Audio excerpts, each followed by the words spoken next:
Hi viewers, thanks for joining me today. Are your fence panels like this one, rotten through? This panel's about 6 or 7 years old, so it hasn't fared too badly really in the British weather with all the rain we have. That was the bottom part. This is the top. In comparison, isn't too bad.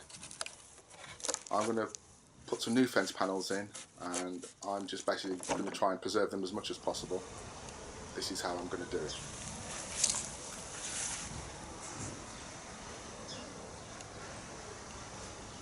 So on this new fence panel, as you see, I've just propped a couple of house bricks underneath the panel to keep it off the soil, which is where the problems start, with the soil wicking the water up the panel and rotting it away.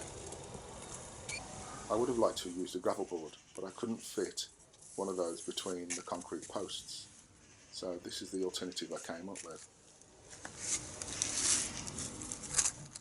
Gravel board would have been the more expensive option, as they start at around about £10, so this is much cheaper. I'll backfill this area here with pea gravel just to make it nice and neat and keep the water away from the bottom of the panel. Thanks for watching, until next time.